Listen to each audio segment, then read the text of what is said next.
प्रिय छात्र छात्राओं, जैसा कि हमने कल की अपनी कक्षा में बताया था कि आज हम लोग क्रिस्टल में घटक कणों के संकुलन की चर्चा करेंगे। ये जो प्रकरण है काफ़ी लंबा है, इसलिए हम इसको कई भागों में बांटकर इस पर चर्चा करेंगे। आज हम इसके प्रथम भाग के अंतर्गत इस प्रकरण पर चर्चा करेंगे। यहाँ जो आज का हमारा टॉपिक है क्रिस्टलों में घटक कणों का संकुलन। तो ये संकुलन क्या है? जैसा कि आप लोग जानते हैं कि बाजार से ढेर सारे सामान आप लेते हैं, दुकानदार उन सामानों को एक डब्बे में या झोले में या किसी पैकेट में उसको पैक करता है।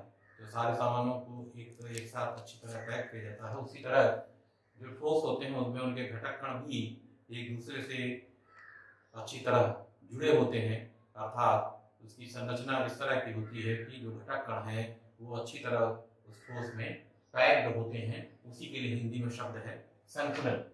तो देखिए, क्रिस्टल में घटक कणों के संकुलन के लिए दो संरचनाएं हैं। इसमें एक संरचना है निबिड संकुलित संरचनाएं और दूसरी है ऐसी संरचनाएं जो निबिड संकुलित नहीं है।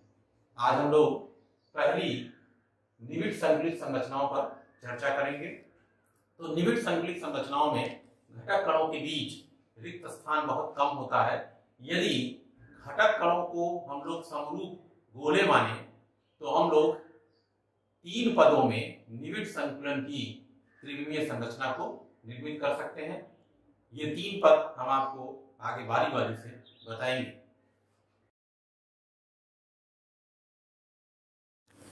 एक विमा में निबिड संकुलन में गोले केवल एक प्रकार से ही व्यवस्थित हो सकते हैं।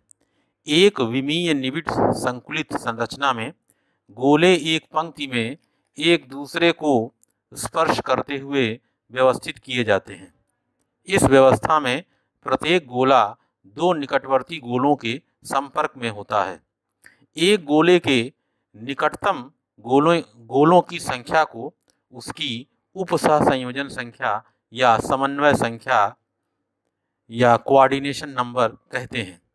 एक विमीय निबिड संकुलित संरचना में उपसहसंयोजन संख्या या समन्वय संख्या या कोऑर्डिनेशन नंबर 2 है, क्योंकि इस व्यवस्था में एक गोले के संपर्क में 2 निकटवर्ती गोले होते हैं।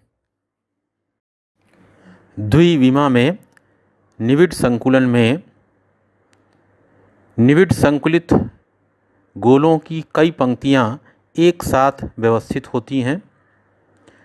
द्विविमा में संकुलन 2 प्रकार का हो सकता है। पहले प्रकार का है वर्ग निबिड संकुलन और दूसरे प्रकार का है षटकोणीय निबिड संकुलन।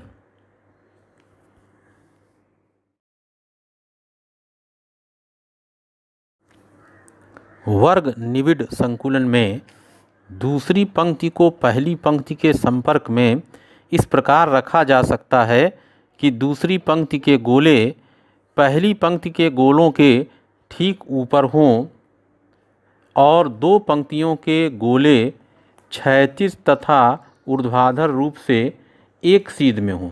यदि पहली पंक्ति को हम कैपिटल ए प्रकार की पंक्ति कहते हैं तो दूसरी पंक्ति पहली पंक्ति के ठीक समान होने से वह भी कैपिटल ए प्रकार की होगी।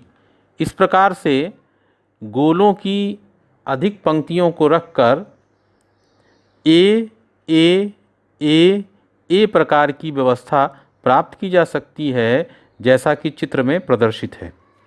इस व्यवस्था में प्रत्येक गोला 4 निकटवर्ती गोलों के संपर्क में रहता है।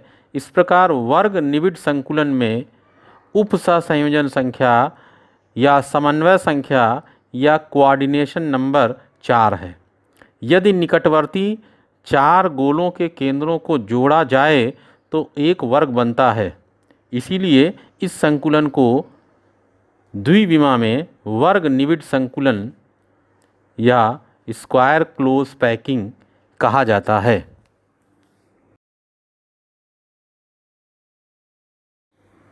षटकोणीय निविड संकुलन में दूसरी पंक्ति को पहली पंक्ति के ऊपर इस प्रकार रखा जा सकता है कि उसके गोले पहली पंक्ति के गर्तों या अवमानों में आ जाएं। यदि पहली पंक्ति के गोलों की व्यवस्था को ए प्रकार कहा जाए तो दूसरी पंक्ति जो उससे भिन्न है उसे बी प्रकार कहा जा सकता है। अतः यह व्यवस्था ए बी प्रकार की है।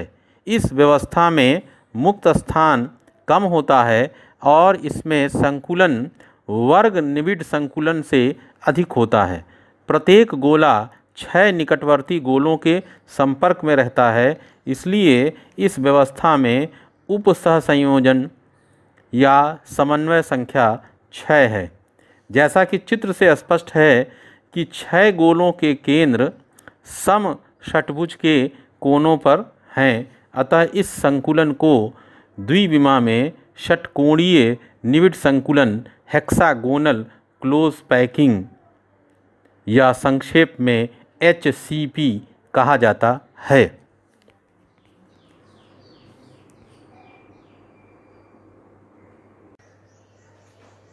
आज हम लोगों ने एक विमा में निविड संकुलन और द्विविमा में निविड संकुलन पर चर्चा की। कल की अपनी कक्षा में हम लोग त्रिविमा में निविड संकुलन पर चर्चा करेंगे।